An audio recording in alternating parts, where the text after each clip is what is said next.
Chairman Peoples officer ایسوسی ایشن محمد رضوان فکری نے میڈیا سے گفتگو کرتے ہوئے کہا کہ شہید قائد عوام ذوالفقار علی بھٹو نے اقوام متحدہ سے کشمیریوں کو حق خود ارادیت اور دیگر قراردادیں منظور کرائی تھیں، ان پر عمل درآمد کیا جائے۔ پیپلز آفیسر ایسوسی ایشن نے ایڈمنسٹریٹر کراچی ڈاکٹر سیف الرحمان کی قیادت میں کشمیر ڈے کی ریلی اور تقریب میں شرکت کی۔ چیئرمین محمد رضوان فکری اور general secretary Muhammad Anwar Baloch, deputy general secretary شاکر ذکیر، قائد شائق علی کے علاوہ جاوید قیصر، خالد ہاشمی، نسیم احمد، چیلا رام سنجنانی، عقیل احمد، رضوان راجپوت، سہیل مشتاق اور 20 رکن وفد نے اس ریلی میں شرکت کی، جبکہ ڈاکٹر سیف الرحمان نے پرچم کشائی کی۔ ریلی میں ڈاکٹر سیف الرحمان نے خود نعرے لگائے، کشمیر بنے گا پاکستان، پاکستان زندہ باد۔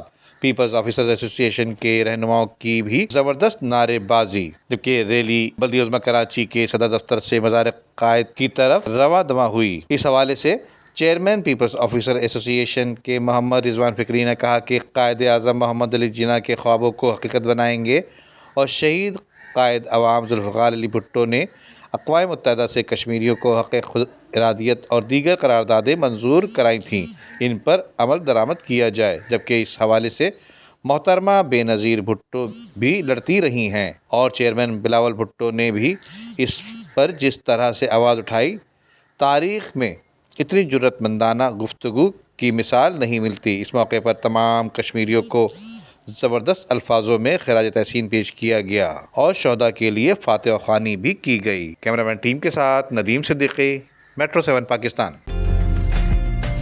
عمدہ میں پکائیں اور جی بھر کے کھائیں۔